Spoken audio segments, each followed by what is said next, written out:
श्रीमद् भागवत के 10वें एकादशी स्कंद में भगवान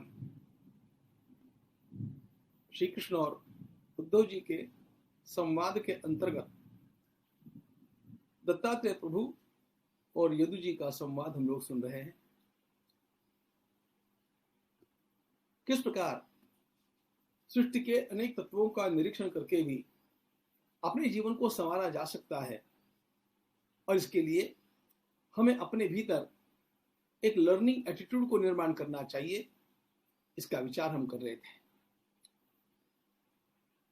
मनुष्य के जीवन के 4 स्तर होते हैं।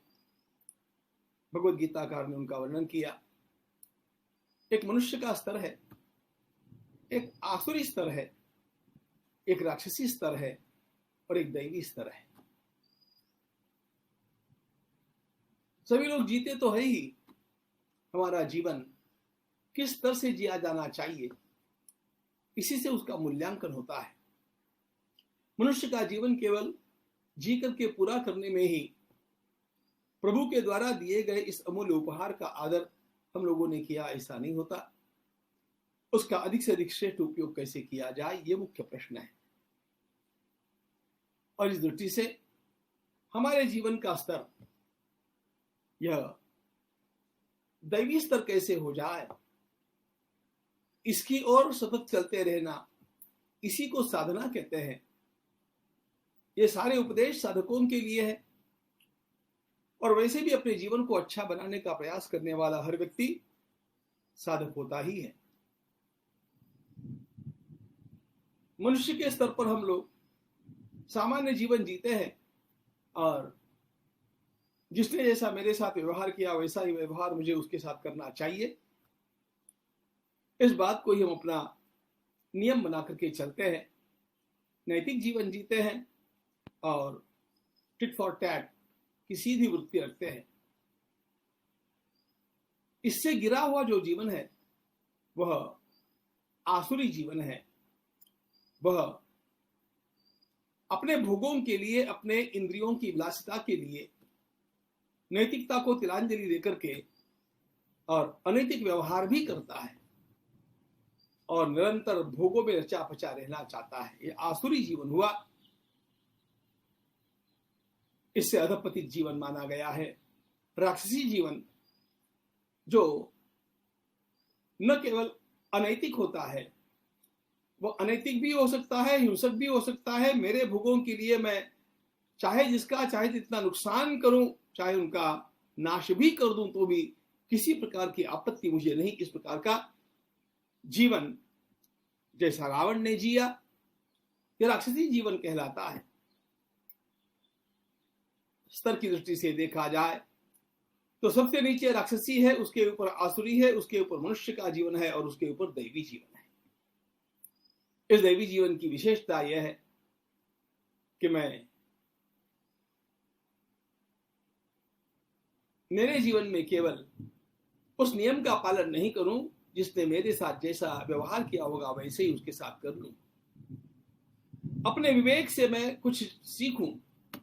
भगवान दत्तात्रेय प्रभु कहते हैं, मैंने भूमि की ओर देखा, और भूमि को देख करके मेरे मन में विचार आया, यह भूमि सर्वसहा कहलाती है। भूत आक्रम्यमाणोऽपि धीरो दैववशानुगैः तद विद्वान् विचरेन् मार्गात् अन्वशिक्षम गुरु क्षितेर्व्रतम। अन्वशिक्षम क्षितेर्व्रतम, ऐसा वे कहते हैं। मैंने पृथ्वी के व्रत को देख करके एक व्रत ग्रहण कर लिया कि मुझे अपना काम जिस प्रकार से करना है मैं वैसे करता जाऊं। मार्ग में आने वाले और मेरे ऊपर आपत्ति उठाने वाले, मेरा विरोध करने वाले, कभी मेरे ऊपर प्रहार भी करने वाले लोगों के उन प्रहारों को मैं शांति के साथ सहरूप अपने मार्ग से विचलित नहीं हो जाऊं। मैं इनको सहता रहूं। यह क्षमा जो गुण है, यह सहनशीलता जो गुण है, यह मनुष्य के जीवन में एक प्रगाढ़ शांति को निर्माण करता है। थोड़ा किसी ने मेरे लिए कुछ तो भी गलत सलत कर दिया, विरोध में कुछ कर दिया, मैं अपनी शांति खो देता हूं। जिसने सहनशीलता को अपना नियम बना लिया, उसकी शांति कभी खोती नहीं है और शांत चित्त से वह अपने निर्धारित मार्ग के ऊपर चलता रहता है। इतना ही नहीं तो भगवान दत्तात्रेय प्रभु कहते हैं, मैंने इस भूमि के ऊपर उगने वाले पेड़ों की ओर देखा, इस भूमि के ऊपर खड़े पहाड़ों की ओर देखा, इन पर्वतों का जीवन, इन पेड़ों का जीवन, मुझे ऐसा लगा ये तो केवल दूसरों के लिए जीते हैं।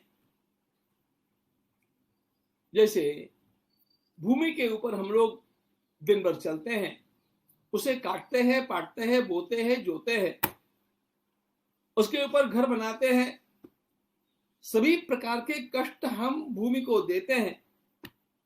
और इसीलिए ध्यान रखना, हमारी परंपरा में यह कहा गया कि प्रातःकाल उठते ही पहले भूमि माता को प्रणाम करो, क्योंकि उसके कारण हम हैं, उसने हमारा सब कुछ सहा है।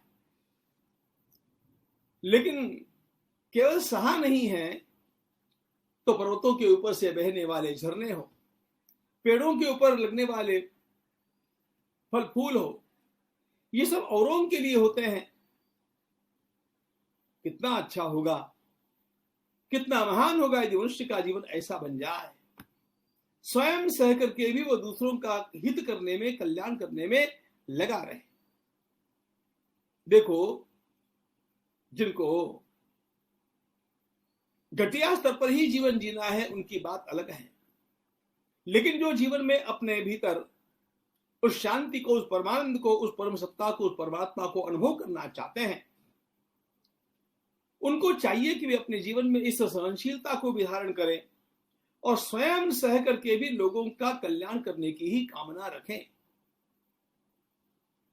याद कीजिएगा धर्मराज युधिष्ठिर को, जिसकी धर्मशीलता के कारण पांडवों का संतों में भी बड़ा गौरव है। बड़े बड़े संत महात्मा वन में पांडवों से मिलने के लिए स्वयं चला करके आते हैं। वो अर्जुन और भीमसेन के कारण नहीं आते हैं, धर्मराज के कारण आते हैं। कैसी वृत्ति है धर्मराज की। घोष यात्रा के प्रसंग में वो वास्तव में पांडवों को और विशेष करके द्रौपदी को नीचा दिखाने की योजना बना करके दुर्योधन कर्णादिक आए थे। आखिर गंधर्वों ने दुर्योधन को ही पकड़ लिया और बांध करके ले जाना आरंभ किया। भीमसेन अर्जुन को ही जाकर के छुड़ाना चाहा, छुड़ाना पड़ा। ऐसी अवस्था में जब भीमसेन जाने को तैयार नहीं थे, ये पापी हम लोगों को नीचा दिखाने के लिए आए, उनको सहने दो। धर्मराज ने कहा, नहीं भीमसेन, जब हम आपस में कुछ कलह कर लेते हैं तो वे 100 और हम 5 होते हैं, लेकिन आज हमें 105 होकर के और हमारे कुल के ऊपर आए हुए संकट को दूर करना चाहिए। हमारे घर की महिलाओं का अपहरण हो रहा है, देखो। छुड़ा करके लाने के पश्चात भी जब दुर्योधन अधोबदन खड़ा है नीचे मुंह करके, धर्मराज ने उसे छेड़ा नहीं, उसे प्रेम से ही समझाया, उसकी आलोचना नहीं की। अरे वास्तव में इन कौरवों ने पांडवों को इतना कष्ट दिया, लेकिन वो धर्मराज है कि जो इतना सह करके भी उनका कल्याण करने की कामना रखते हैं। इसीलिए तो उनका नाम महाभारत में सबसे ऊंचा माना गया। मुझे याद आते हैं हमारे श्री ज्ञानेश्वर महाराज और उनकी छोटी बहन मुक्ताबाई। जनशी महाराज के दर्शन के लिए, उनकी संजीवन समाधि के दर्शन के लिए लाखों के मेले लगते हैं। एक समय वो भी था जब श्री ज्ञानेश्वर महाराज आनंदी में ही भिक्षा मांगने जाते थे तो लोग उनको देख करके दरवाजा बंद करते थे। कितनी तुच्छ बातें सुनाते थे। एक बार तो ज्ञानेश्वर महाराज भी आकर के उदास होकर के बैठ गए अपनी कुटिया में। मुक्ताबाई ने समझाया ज्ञानेश्वर महाराज को, जग कोपे झाले वन्नी संती सुखे भावे पाणी, काहीतरी करुणा धरा ताटी उड़ा ज्ञानेश्वर। समाज समाज की गति से जाएगा, संतों को संतों की गति से चलना चाहिए। सहना हमारा धर्म है। और इसीलिए श्री ज्ञानेश्वर महाराज ने इतना सहा, उनके जितना तो किसी ने भी नहीं सहा, लेकिन फिर भी उनके वाङ्मय में कहीं पर भी एक भी विद्रोह का शब्द नहीं है। सारे संसार का कल्याण करने के लिए ही उनका जीवन रहा। इसीलिए तो उनकी समाधि पर मेले लगते हैं। और पता नहीं हमें हमारे पोते भी याद रखने वाले हैं कि नहीं। महाराजा रणजीत सिंह, अरे अमराई में घूम रहे हैं और एक वृद्धा ने ढेला मारा। वो मारा तो उसने था, आम के पेड़ को लग गया रणजीत सिंह जी को। दूसरे दिन न्याय करते समय रणजीत सिंह जी ने उस आवराई का हिस्सा जब उस महिला को देना चाहा, उपहार के रूप में देना चाहा, सजा तो दूर,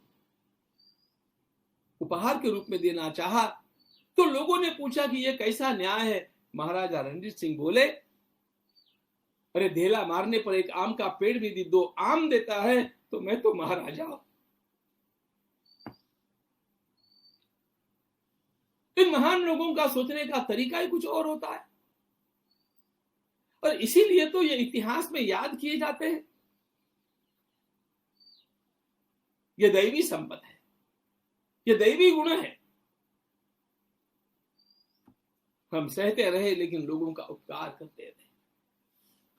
पूज्य स्वामी श्रीनारायण जी महाराज का एक सुंदर वाक्य इस संदर्भ में मुझे याद आता है, कुछ न चाहो वो सबके काम आ जाओ, कुछ न चाहो सबके काम आ जाओ। अपने लिए कौन नहीं जीता, लेकिन मैं लोगों के लिए भी कुछ करके जाऊं और उसके लिए कष्ट सहने पड़े तो मैं कष्टों को सह लूं। कष्ट सहकर भी स्वयं इस विश्व का कल्याण कर जा, छोड़ जा पद चिन्ह अपने, तीर्थ नव निर्माण कर जा। एक दिन ही जी मगर इंसान बनकर जी, एक दिन ही जी जगत की शान बनकर जी। धन्यवाद।